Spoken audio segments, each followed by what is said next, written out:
Happy couples, sungguh sangat senang dapat kembali jumpa dengan Anda dalam acara Pernikahan Bahagia dengan saya Pendeta Arlianus Larosa. Pada episode 162 Pernikahan Bahagia, saya memang telah mengatakan bahwa konflik adalah bagian yang tak terpisahkan, tak terhindarkan dalam perkawinan. Karena dua orang yang menyatu menjadi suami istri itu memiliki perbedaan-perbedaan. Namun ini tidak berarti bahwa kita tidak dapat melakukan apapun untuk mencegah terjadinya konflik. Ada beberapa hal yang tetap dapat kita lakukan untuk mencegah, paling tidak meminimalkan konflik itu. Hal pertama adalah menyadari ketidakmampuan pasangan kita dalam memenuhi harapan-harapan kita. Memang tidak mudah membuang begitu saja harapan-harapan yang kita miliki tentang hidup pernikahan. Agar harapan-harapan itu tidak merusak relasi perkawinan kita, maka kita perlu menyadari bahwa pasangan kita bukanlah orang yang dapat memenuhi semua hal yang kita harapkan itu. Tak seorang pun di dunia ini yang dapat memenuhi semua hal yang kita harapkan. Lagi pula, dan ini sangat penting, perkawinan itu bertujuan bukan untuk memenuhi apa yang kita harapkan, melainkan berusaha memenuhi apa yang pasangan kita harapkan. Bukan aku, tetapi dialah yang terpenting.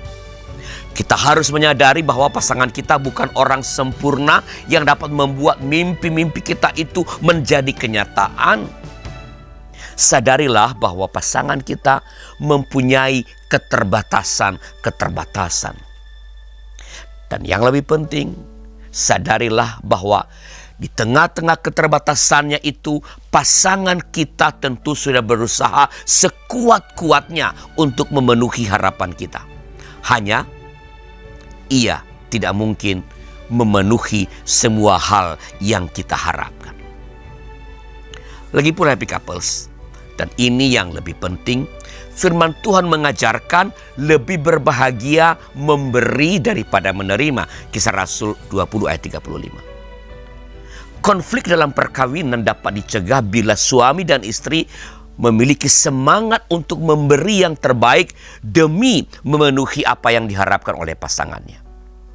Dan bukan sebaliknya, meminta apalagi menuntut pasangannya memberikan segala sesuatu demi pemenuhan kebahagiaannya sendiri. Hal kedua yang dapat kita lakukan adalah berusaha memberi yang ia harapkan dan bukan yang engkau inginkan. Konflik dapat muncul ketika kita memberi sesuatu yang menurut kita sangat istimewa, namun pasangan kita tidak memberi respons yang sesuai dengan harapan kita. Seorang istri membeli dasi untuk suaminya. Menurutnya, ini dasi yang sangat cocok untuk dikenakan atau dipakai oleh sang suami. Suaminya ternyata hanya sekali saja memakai dasi itu dan kemudian tidak pernah lagi memakainya. Sang istri menjadi kecewa dan berniat untuk tidak pernah lagi membelikan sesuatu untuk suaminya. Untuk apa capek-capek memberi sesuatu kepada suami yang tidak bisa menghargai pemberian yang secara baik sudah disiapkan? Demikian pemikiran sang istri. Dalam kasus ini, sang istri marah karena ia memberi demi memenuhi keinginannya dan bukan memikirkan keinginan suaminya. Sang istri marah karena memberi yang ia inginkan dan bukan yang diharapkan oleh suaminya. Kasus lain adalah begini. Seorang suami membelikan gaun yang bagus dan mahal karena menurutnya gaun ini tidak hanya cocok, tetapi juga dapat membuat istrinya akan terlihat lebih cantik. Dan untuk membelikan gaun ini, sang suami menghabiskan banyak waktu dan telah mengunjungi sejumlah toko.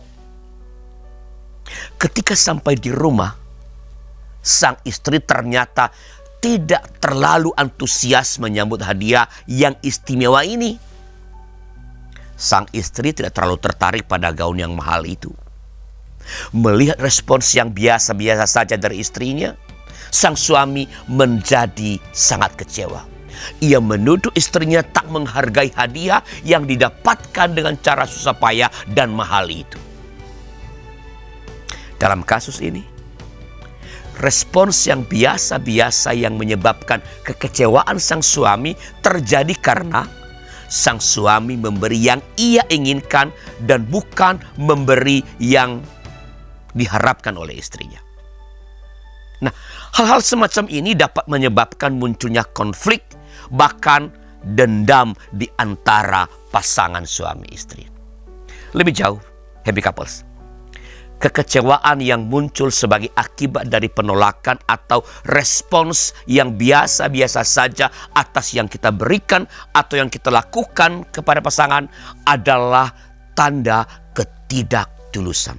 Sebab orang yang tulus tidak akan pernah kecewa karena respons yang tidak sesuai dengan harapannya atas apapun yang ia berikan atau yang ia lakukan.